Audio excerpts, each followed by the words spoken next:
Well, here we are, grim brothers and sisters, with some more dark tales to help you sleep at night. And for you new viewers, I hope you join the grim community. Join us or die. You'll have to excuse the mimic. He hasn't had any candy for a whole 30 minutes. That's 33 minutes, actually. Ah, I see. Well, that makes a difference. Today, we have a true story about a whistling man hidden in the darkness. I'm curious, Mimic. Can you whistle?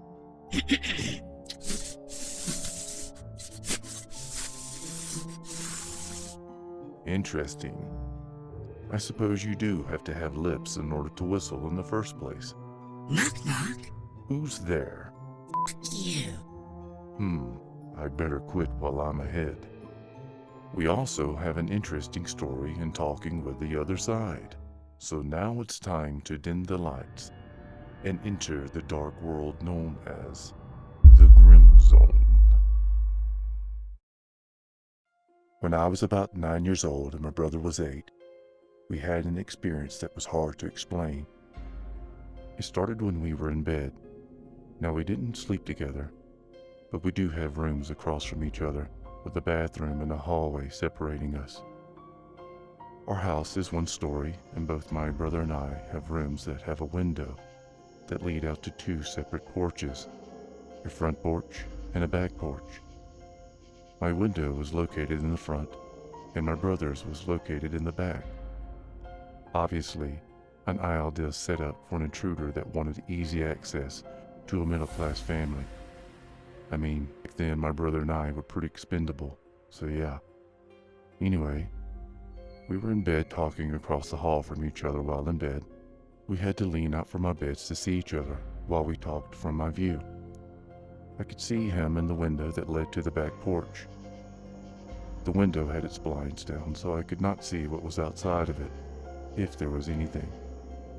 We were talking and an hour passed by, and we were getting tired, so we said our goodnights and tried to settle in for the night. I was drifting off when I heard it. A whistle. Not just one, but a few. It was not like a standard whistling either. Rather, it was like going along a tune.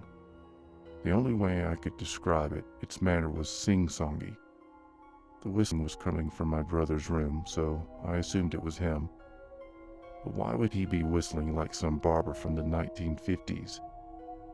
It was so strange and creepy that I leaned out of my bed to tell him to shut up. But instead, I saw my brother staring back at me with the same bewilderment on his face. So I asked, "Was that you?" "No, I thought that was you." The hair on the back of my neck was up at attention. I was pretty terrified at this point, but I had to figure out what was going on. I got out of my bed and I rushed into my brother's bedroom. I jumped into his bed and we just stared at the window, waiting to meet our maker. We waited for a good 10 minutes for anything and nothing came. We were doubting that we even heard whistling when we heard it again. Same tune, same cadence, same song. This time it was longer, more pronounced. Who the hell was out there casually whistling at 11 at night? My brother and I were paralyzed with fear and could not move. We clutched each other as we heard what we thought to be a mass murder outside of my brother's window. And then it stopped, as abruptly as it started. Then, there was a huge crash on the back porch that sent us in a massive panic. I scrambled out of my brother's bed and sprinted to my parents' room. My brother and I woke my parents out of their slumber to warn them of the person that was terrorizing us on the back porch. Thankfully, they took us seriously and climbed out of bed. They walked to the back door as we followed. When they opened the door, there was a hush that fell over everything. The only thing that could be heard were the crickets chirping in the dark. However, the porch was soaked in light from the motion sensor floodlights on the corner of the house nearest my brother's window. I don't know whether there was someone outside of my brother's window or not, but the whistling I heard that night was the single most frightening thing I've heard in my life. The whistling has not happened again at my house, but it has haunted me and my brother for many years.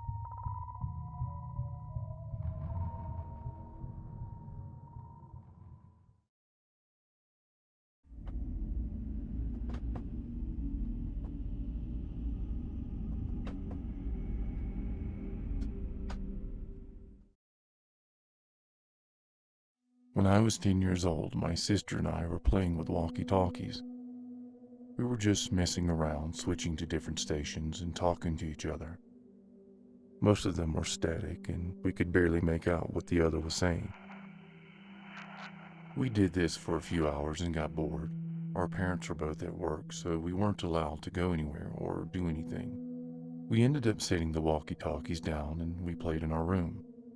What we didn't realize is we left the walkie-talkies on and on a station of pure static. I went back to the living room on my way to the kitchen to get a drink and realized the devices were still on. I headed over to turn them off so the battery didn't die. And as I reached down for the power button, I heard something. It was quiet and I couldn't make out what the sound was. So me being the stupid kid I was, hit the talk button. Hello?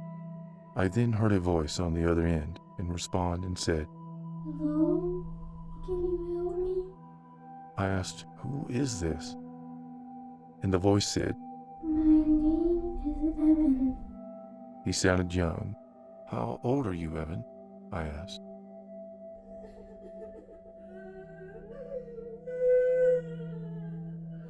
At this point, he was crying, but it seemed as though I could hear him perfectly. Hey.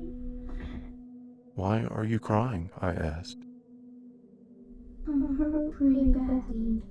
Some guys grabbed me while I was playing in the woods and brought me to some shed at the bottom of a cliff.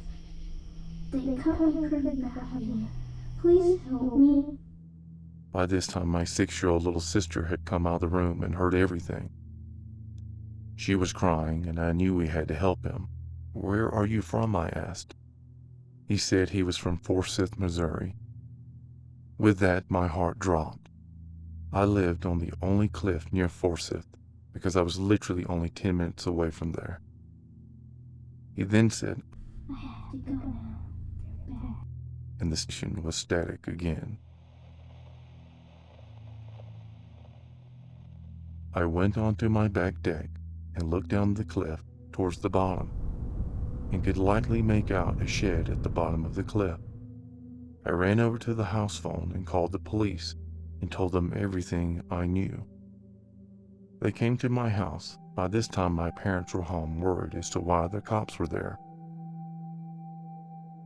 About an hour went by and the ambulance came to my house. My mom came over and told me to take my sister inside, but I had just enough time to see a gurney covered with a bloody white sheet loaded onto the ambulance. An officer came up to me and said this boy's name was Evan Turret. He had been missing for over a month. He then went on to say this kid has been dead for over 3 weeks, and it was impossible that you knew about this. All this time, I kept wondering how it was that I had been talking to him just hours before, and to be told he'd been dead for almost a month.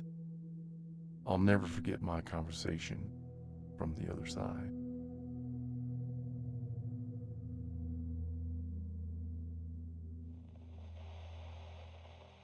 Hello?